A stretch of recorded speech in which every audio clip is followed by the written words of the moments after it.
دوسرے شکایت نہ کریں، لڑیں نہ، بلکہ انہیں پیار سے اپنی طرف لائیں، اپنی طرف اکسائیں، بلکہ جانے کی کوشش کریں ان کے پاس. اس کے بعد آپ ان کے ساتھ رہ کے انہیں ٹھیک کر سکتی ہیں، ان سے دور رہ کے نہیں ٹھیک کر سکتی. بالکل ماں صاحب، اور اب موقع ملا تو ضرور جانیں گے ایسی عورتوں کے بارے میں جو دوسری عورتوں کا، اپنی بہنوں کا گھر خراب کرتی ہیں. وہ اپنے شوہر سے خیانت کر رہی ہیں، اپنے بچوں سے خیانت کر رہی ہیں، 3 بچوں کی والدہ ہیں، وہ انہیں بالکل زیب نہیں دیتا. ایک کالر ہمارے ساتھ ہیں، اگر آپ کی اجازت ہو تو ہم ان سے سوال لے لیں.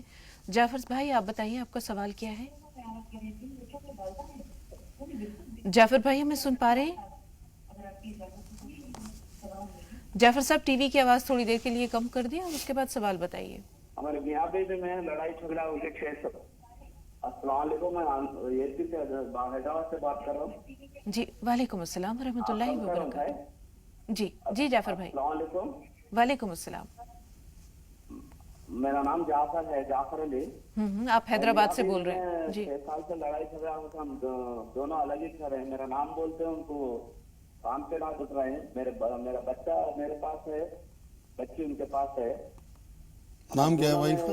لڑائی جھگڑا سے دور کر رہے ہیں. وائف کا نام کیا ہے؟ جعفر صاحب اپنی اہلیہ کا نام بتائیے، اپنی وائف کا نام بتائیے. یاسمین ہے، یاسمین. یاسمین. ٹھیک ہے، یہ بتائیے کہ کس بات پہ آپ کا جھگڑا ہوا جو بچوں کا بھی بٹوارا ہو گیا؟ بچہ نہیں بولے تو میری بیٹی ان کے پاس ہے، 10 سال کی بیٹی ہے. ہاں. 16 سال کا بیٹا میرے پاس ہے. جی. میرا نام بولے تو بھی، میرے بیٹے کا نام بولے تو بھی انہوں نزدیک نہیں آنے دے رہے. میرا بیٹا ان کے گھر کو گئے تو بھی ذرا بات کرنا نہیں، لڑائی جھگڑا کر رہے ہیں. یہ جعفر بھائی یہ بتائیے کہ آپ لوگوں میں جھگڑے کی نوعیت کیا تھی جو کہ 6 سال سے آپ لوگ ایک دوسرے سے دور ہیں؟ طلاق تو نہیں دیا آپ نے؟ طلاق نہیں ہوئی. خلا دینے کی کوشش کر رہے تھے اسٹارٹنگ میں. جی. مگر کہ میں نہیں دیتا ہوں بول کے پھاڑ دیا ہوں. اچھا کرتے ہیں، اللہ آپ کے گھر کو جوڑے. جعفر بھائی مولانا صاحب دریافت کرنا چاہ رہے ہیں کہ قرآن پاک پڑھے ہوئے ہیں؟ ہاں، میں قرآن نماز پڑھتا ہوں، فجر کی نماز، مغرب کی نماز پکا پڑھتا ہوں، قرآن شریف بھی پڑھتے رہتا ہوں. جی. میں کبھی بھی سہارا سے اردو بنا کے رہتا ہوں. ابھی میرے گھر میں کیوٹی چلتے تھے، کیوٹی اللہ کے آئے تک چلتے تھے.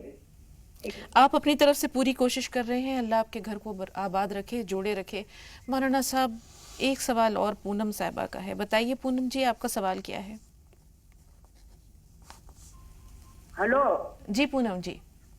جی تو ہم یہ کہہ رہے ہیں کہ ہم جو گھر میں رہتے ہیں، ہمارے برابر میں ایک عورت ہے، میرے شوہر اس سے بولتے بالتے ہیں اور ہمیں جلن ہوتی ہے، لڑائی راتوں دن رہتی ہے. اور میرے شوہر کہتے ہیں ہم ایسا کچھ کر نہیں رہیں گے، راتوں دن ہمارے گھر میں لڑائی مچی رہتی ہے. پونم جی یہ بتائیے آپ کے شوہر اس عورت سے گفتگو بات چیت کرتے ہیں تو آپ کو غصہ آتا ہے؟ جی جی جی. اچھا ایک بات بتائیں، اگر رسمی سی بات چیت ہوتی ہے، حال احوال پوچھ لیا جاتا ہے، آپ نہیں چاہتی کہ وہ اس سے بات کریں؟ جی ٹھیک ہے، ضرور جانیں گے کہ کس طرح روکا جائے، کیونکہ شک جو ہے وہ محبت کی قینچی ہے. ایک چھوٹا سا بریک لیتے ہیں ناظرین. سوالات بہت سارے ہیں، ہم کوشش کرتے ہیں انہیں یاد کرنے کی. آپ دیکھتے رہے راہ نجات. بریک کے بعد ملتے ہیں.